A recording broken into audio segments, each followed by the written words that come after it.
হ্যাঁ দাদা, হ্যাঁ। বলছি যে এখন পর্যন্ত আপনারা কতবার বীজ দিলেন ধান? আমরা 80 পাওয়ার বীজ দিচ্ছি, কিন্তু কাম হয়েছে না। হ্যাঁ আর চাষি লোক হ্যাঁ। সব বীজ কিনি, হ্যাঁ। আর বিষে কাজ নাই। হ্যাঁ সোনার লাস্টে ধান পান বিচিও শেষ হইল, শেষে সোনা বাঁধা দি চাষি লোক এইসব মানে বীজ ছিটাই শেষ হয়ে গেল, এবং কোনো রেজাল্ট কিছু নাই বেশি। আচ্ছা, এখন পর্যন্ত আপনারা 8 নম্বর বীজ দিয়েছেন? হ্যাঁ, 8-9 হ্যাঁ। বীজ দিয়ে আপনারা বীজটা কোথা থেকে নিয়ে আসছেন? মোরগাম বাজার। মুরগাম বাজার থেকে? হ্যাঁ। তো বীজে কোনো আপনারা কাজ হচ্ছে না? না, কাজ হচ্ছে না। চাষি বহুত কেজা চলবে না, সব বহুত লাল হয়ে বসে যাচ্ছে, চুষি পোকাই সব খেয়ে আছে, মানুষকে সব বিঘাত ধরিয়ে কাজ হচ্ছে না। তো এই ব্যাপারে আপনারা দোকানদার কিছু বলেন না?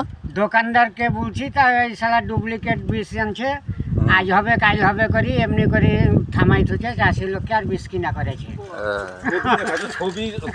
তো এখন পর্যন্ত আপনারা 8 নম্বর বীজ ব্যবহার করলেন, হ্যাঁ। কিন্তু ধানে এখনো কোনো না, রেজাল্ট হচ্ছে না? হচ্ছে না। আচ্ছা, ঠিক আছে।